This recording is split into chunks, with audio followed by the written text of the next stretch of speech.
Alright guys, so at this point I got the camera out, the 4K camera, so you probably get better video. I'm going to show you my little setup here. As I said at the beginning, I have the table here so I can put all the parts that I remove. I have the toolbox there, and I did put a towel here, so just for protection purposes. I probably should get some fender covers as well. Up to this point, everything is pretty much self-explanatory. Removing the radiator, removing the air box, the battery, and I also just removed the alternator, and I just kind of laid it on the side there, just out of the way. It's not a big deal. Didn't have to disconnect the wiring or anything, just kind of moved it out of the way.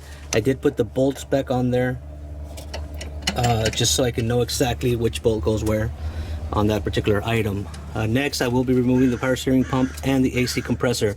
Again, no need to remove the power steering lines, no need to remove the AC lines. Just unbolt unbolt it, move it aside, zip tie it if possible, just to get it out of the way. After that, I will be taking off the crankshaft pulley and then start disassembling some of the area here so I can take this plate off. I do want to give a shout out to some of the members of the Montero Gen 3 community on Facebook. Jamie Poles, Owen Montero, and also another guy that I watch his YouTube videos sometimes. His name is Montero. He also has a really nice rig and put some really good videos with really good information. So let's go ahead and proceed with this. I will pause the tape and continue taking things apart here.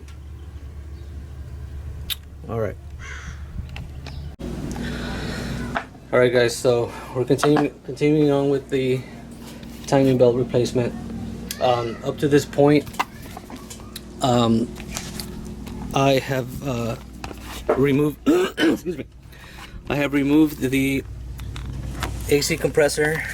Just kind of move it to the side here, and then the power steering pump, it's right there. Just kind of zip tied it away. I did remove the area here where the fan is mounted on, and also the tensioner, the serpentine belt tensioner. Also, I removed the crank pulley. Very easy to remove as long as you have the right tools. And I bought this tool on Amazon. It's a universal crank pulley removal tool. It worked perfect for this job. Also, you can kind of see here, it came in this box, and it's OTC Stinger Series Universal Pulley Holder. Not pulley puller, I probably misspoke. But anyway, worked very well. I forgot the price. It's not that expensive, but I'll put a link on it on the description so you guys can take a look. But it's very easy to find. Just look it up on Amazon. I had to go to Cerritos Mitsubishi to buy these seals. I didn't have them. It's the two cam seals and one crankshaft seal. Since I'm already in there, might as well replace them, even though they're not leaking. Also, for the tensioner, I purchased this little tool. And this is when you tighten the tensioner, when you're putting on the timing belt. You use this, and with a small torque wrench, which I also got on Amazon, this little guy here, and this, you're supposed to turn it 39 inch-pounds as you tighten the tensioner, so you can have proper tension on your new timing belt. You could probably do without and just kind of guesstimate, but it's not that expensive, and I figured I'd do it the way the repair manual says to do it. So, what's going on over here? I got some airplanes above. Oh, damn it. Well, sorry we missed them, but maybe we can get them on this side. Oh yeah, there they go, right there. Can't get them on the camera. I can't see them. Anyway, every now and then from the Torrance airport, we have World War II era airplanes flying overhead, and it's pretty cool and they sound awesome. See him over there? No, I can't see him. Anyway, so we are at the point where we need to remove this. We need to remove this plate, and it seems like we have obviously a few bolts holding it here. The wiring for the crank sensor is right there, so we gotta be careful with that. This bracket thing, I didn't see it on the repair manual. I'm not sure exactly what it's for. I think it just holds on to many things. It holds on to part of the power steering pump, and also right here by the compressor area. It doesn't hold on to the compressor. The compressor has a separate bracket underneath for that, but I'm sure we'll figure it out at some point. Let's see here. So timing belt's in there. Looks like it's in good shape. This vehicle has 110,000 miles. I've owned this vehicle since brand new, and it's worked very well over the years. My oldest son is 15, and all my kids have come home from the hospital in this vehicle, so all three of my kids. So we like it as a family. We like this vehicle. It's provided great service for us, so don't really want to get rid of it, especially because I mean it works great, and it's not difficult to work on. As long as you maintain your vehicle, it'll last a long time. And that goes for any vehicle, not just Mitsubishi Montero or anything. Any engine, any mechanical component, if you maintain it properly, then it will last basically forever. So let's see. I couldn't find the tripod. Sorry, I couldn't set up the camera. But let me take this off, and then I'll continue on with this video. All right, guys. So I just removed the cover, the plate. There's different size bolts, so you have to be careful where each one goes. You good, Sam? Yeah. All right. Have a good time, okay? Yeah. Are you posting this on YouTube? Yeah. Okay.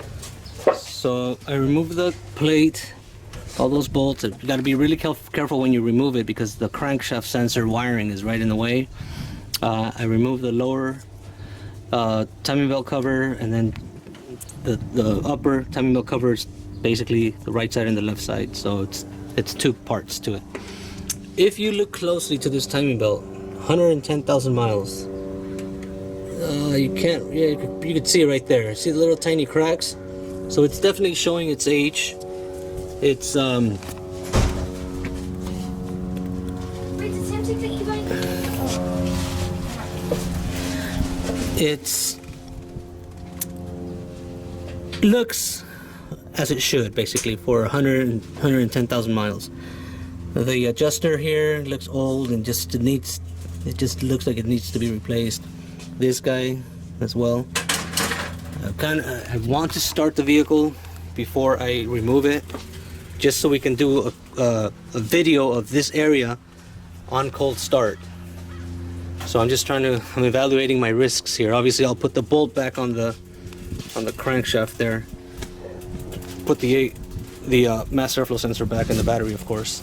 So Sebastian, take your mask off, dude. Oh. Take that mask off. All right. So here we are, guys.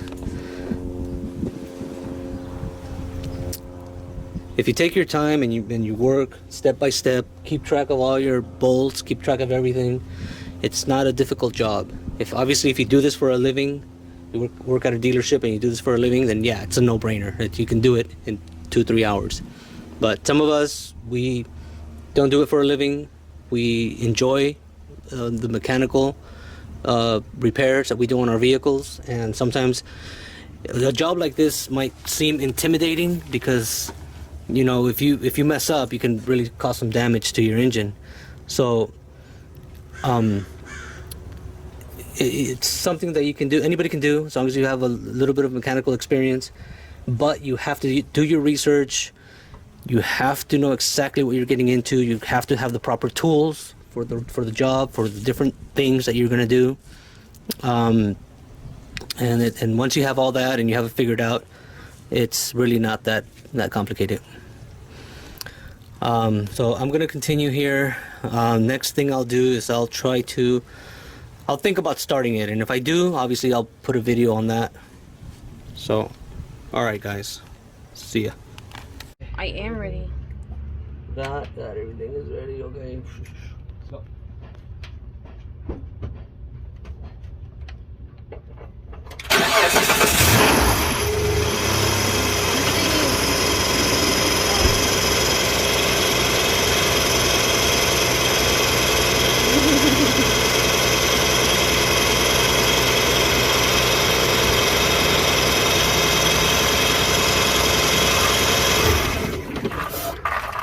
Something's like spilling. I don't know if I... You can see the rattling on. Oh my God.